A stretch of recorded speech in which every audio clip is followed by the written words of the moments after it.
जय Jagannath. Hi hello नमस्कार। Yummy Odia kitchen को आपण मानक स्वागत करुच्ची। मु आज आपण मानक पत्रपोड़ा चिकेन करने शिखेबी। आपण मैंने जदि मो चैनल रे नुआ ताले फास्ट सब्सक्राइब करि नियंतु आउ पाखरे आसुथिबा बेल बटन रे ऑल को क्लिक करंतु जहा द्वारा मो रेसिपी रो नोटिफिकेशन आपण मानक पाखु पळैबो।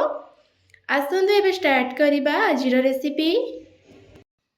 मुझे चिकेन को धोईकी सफा करी नेइची। सेथिरे अदा रसुण पेस्ट ऐड करुची 2 टेबल स्पून। गोटे काटिकी रखिथिबा पियाज ऐड करुची। 2टी कंचा लंका ऐड करुची। हाफ चम्मच हल्दी गुंड ऐड करुची। 1 टेबल स्पून काश्मीर लंका गुंड ऐड करुची। हाफ टी स्पून जीरा गुंड ऐड करुची। हाफ टी स्पून धनिया गुंड ऐड करुची। एबे एथिरे अल्प कस्तूरी मेथी ऐड करुची भल फ्लेवर आसीबा पई। आकु मु एबे भल भाबरे मिक्स करी नउची। लूण पकेया को मु भूली जाइथिली। एबे लूण ऐड करुची।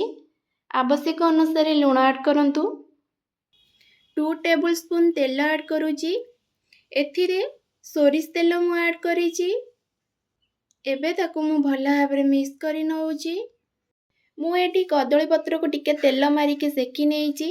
सेकी देले आ कदली पत्रटा बांधिला बेले आ फाटिबनी। एबे एथिरे मैरिनेट करी रखिथिबा चिकेन को ऐड करुची। मु एटी कदली पत्र को पूरा भल भाबरे बांधि सारलेनी। एबे आकु नेई मु चुली रे पके दउची। चिकेन रो ऊपर अंश पोड़ीबा पई काठ अंगार एथिरे ओता ऊपर देई दउची। आपण माने चाहिले को गैस रे मध्य करि परिबे किंतु मु चुली रे करिची भल फ्लेवर आसीबा पई पोड़ा फ्लेवर।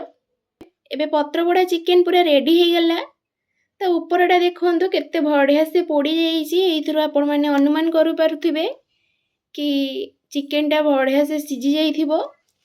मु आपण मानक हाथ रे चिपी की देखौची। देखंतु चिकेन टा सिझी जाईची। बहुत गरम भी अछि।